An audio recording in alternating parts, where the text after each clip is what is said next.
Today's press conference is about the Kachatibu issue and also the situation of Tamil fishermen which arises. Now, maybe all of you may not be completely familiar with Kachatibu, the whole problem.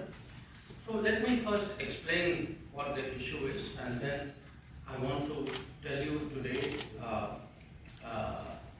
what has really transpired, which has created this issue, and why the issue is today relevant to all of us. Why are we debating it today? In 1974, India and Sri Lanka, in June 1974, concluded an agreement where they drew their maritime boundary. And in drawing the maritime boundary, Kachatibu was put on the Sri Lankan side of the boundary. This agreement, in 1974, had three other clauses. One clause which said that each country shall have sovereignty and exclusive jurisdiction and control over the waters.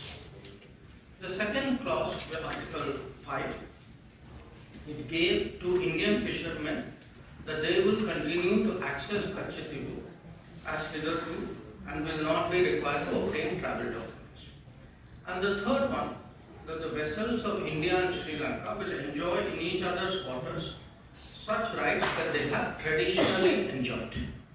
So this was the agreement which was reached in 1974 in June. Now when this agreement was presented before Parliament, the then Foreign Minister, Sri Swaran Singh, he actually assured the Parliament, and I am reading his words, I feel confident that the agreement demarcating the maritime boundary in the Park Bay will be considered as fair, just and equitable to both countries. At the same time, I wish to remind the honourable members that in concluding this agreement, the rights of fishing, please note, the rights of fishing, pilgrimage and navigation, which both sides have enjoyed in the past, have been fully safeguarded for the future. This was the assurance that the then Foreign Minister, Sri Swaran Singh gave in Parliament at that time. 1974, July 23, 1974. Now, in less than 2 years, actually, there was another agreement between India and Sri Lanka through an exchange of letters. And in this agreement, now India proposed the following. And again, I am reading to you from the original document. With the establishment of the exclusive economic zones by the two countries, India and Sri Lanka will exercise sovereign rights over the living and non-living resources of their respective zones. The fishing vessels and fishermen of India shall not engage in fishing in the historic waters, the territorial sea, and the exclusive zone of Sri Lanka.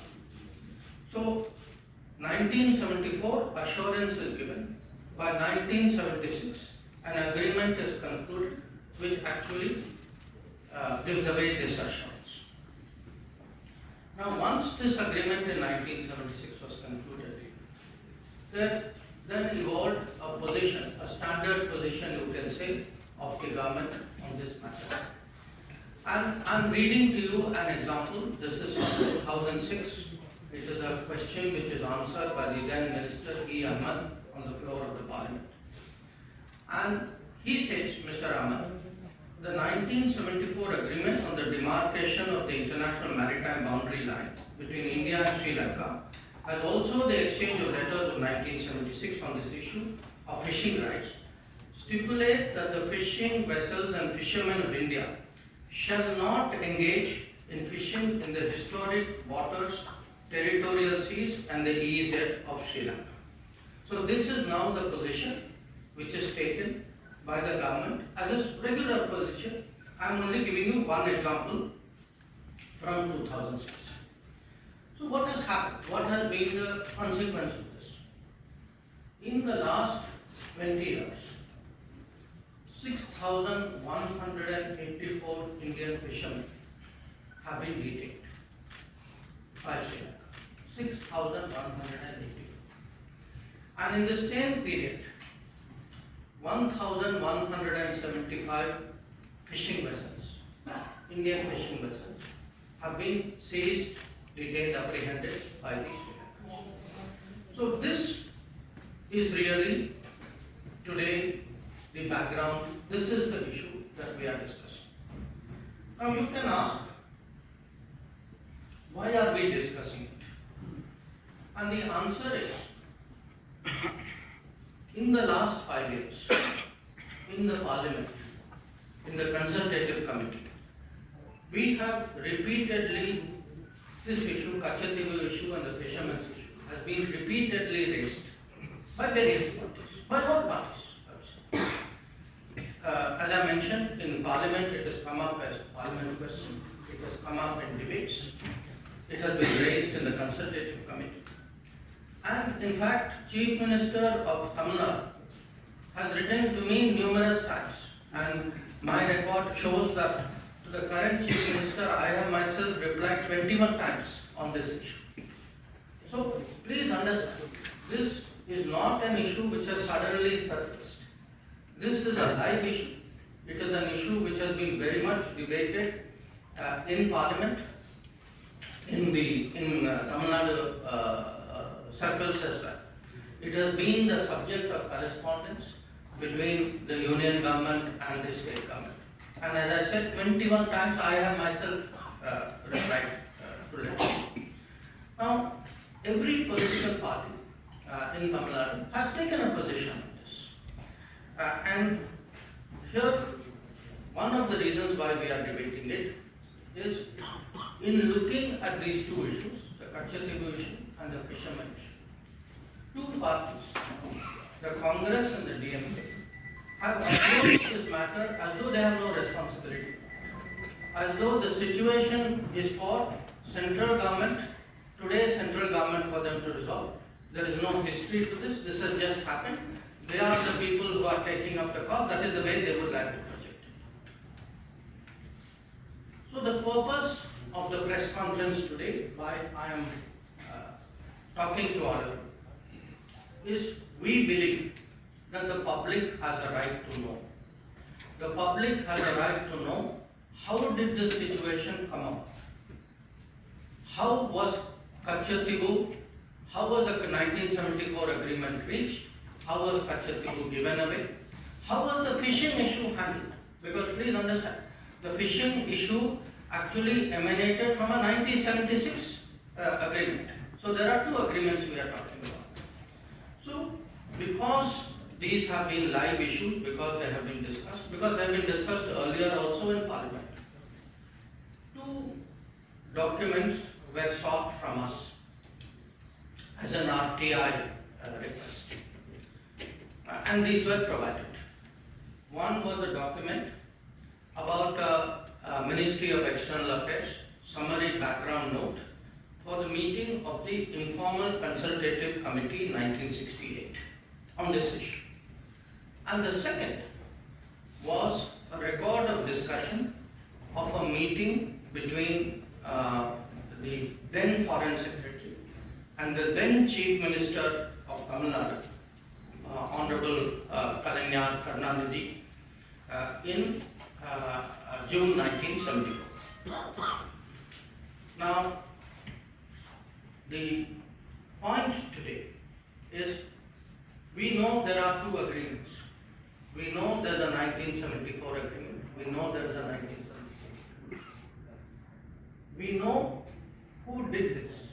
How has the situation arisen? What we do not know is who hid this. Who has been party to it? What has been concealed from the public? And we believe it is the right of the public today to know, how did this situation come about? Now, with regard to the Kachatibu issue itself, there have been claims and counterclaims. India had its arguments, Sri Lanka had its arguments. In fact, in one of the two documents, both documents actually, but one has more details than the other. these claims have been spelled out in some detail. India's claim is mainly that the Kachatibu Island belonged to the Raja of Ramna, and that he had it from the time that East India Company assigned it to him. It was part of his zamindari rights, and these rights also included fishery, and also that later on these rights moved from the Raja of Ramna to the Madras government. The second argument was that during after independence, for many years, Indian customs regularly went to Kachatibu, and this was not obstructed. And the Indian view also was that there was absence of any documentary evidence to show that Sri Lanka had an original title to Kachatibu. So these were largely the Indian arguments. The Sri Lankan argument, which also this document, which has been obtained under RTI territories, was that according to them, they have records which go back to the 17th century, and that they also feel there were some conferences where which looked at their claim in a more positive manner. This is their claim. Now, what actually happened on Kachatibu was, after both India and Sri Lanka became independent, there were issues between the military of the two countries about using this island, and that's how this issue actually came up as an issue between the governments. And from the 1960s, this issue picked up, and it was particularly discussed. There were many discussions, but I think the most important one was a discussion in 1974, few months before the Kachatibu agreement was done, when the then Sri Lankan Prime Minister Sirimavo Bandaranaike came and met Indira Gandhi ji, who was then Prime Minister of India. So this broadly is the issue. These are the claims. But as I said, we know who did it. We are today looking and discussing who hid it. Now, in all of this, whenever there is a territorial dispute, it is natural that there is a request. You take a legal view of what is the claim. So at this time, the legal view was actually originally sought from the then Attorney General of India, Shri M.C. Setalvad. Many of you would be familiar. He was a very famous person. He was a legal luminary. Now, it's very interesting. Shri Setalvad gave his legal opinion as the Attorney General in 1958. In that opinion, he says, the matter, and I'm reading from here, the matter is by no means clear or free from difficulty, but on the assessment of the whole evidence, it appears to me that the balance lies in favor of concluding that the sovereignty of the island was and is in India. So this is the opinion of the then Attorney General. In fact, he not only mentions that, he also says, because please note, he says that the matter is by no means clear. He says whatever is agreed, it can also be limited by custom or treaty, and therefore Mr. Setalvad suggests that it may be possible for India to contend that there exists a right by custom in the Indian fishermen to fish in the territorial waters of the island. So essentially, the Attorney General is saying that the balance of the balance is something which goes in favor of India. But even if it doesn't, there is still a case. There is still a case to insist on fishing rights, access of Indian fishermen to the waters of this island. Now, interestingly, other than the Attorney General, the Ministry of External Affairs also has a legal department. So we had a gentleman there at that time called Dr. K. Krishna Rao. He was a very eminent person dealing with international law. And Mr. K. Krishna Rao also takes a very interesting view.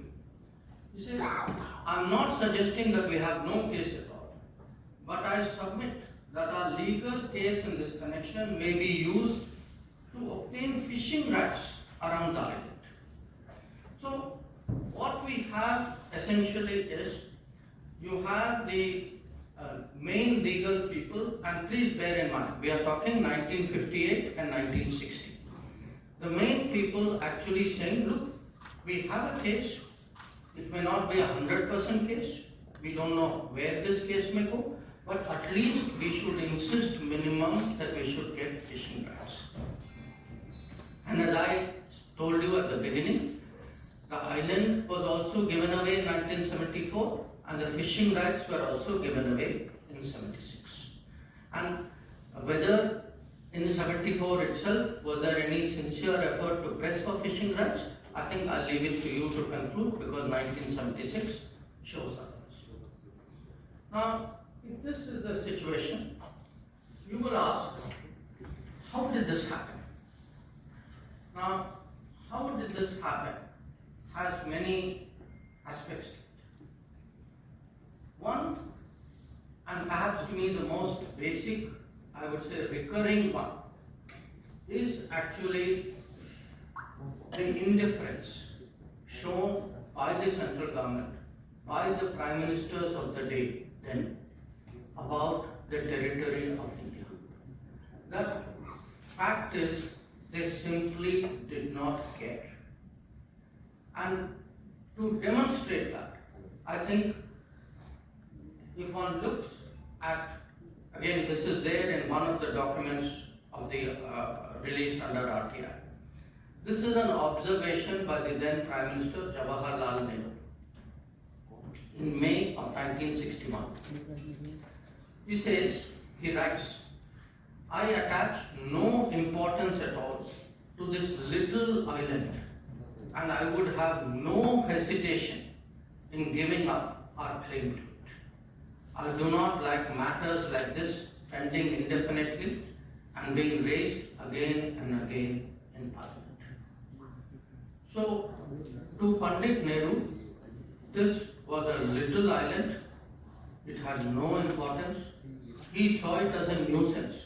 Why are people bringing it up again and again in Parliament?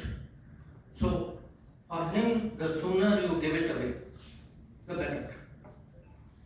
Now, you can say, okay, this was Pandit Nehru's view. Now, I want to read to you. Actually, this was not just Pandit Nehru's view. This view continued on to Indira Gandhi ji as well.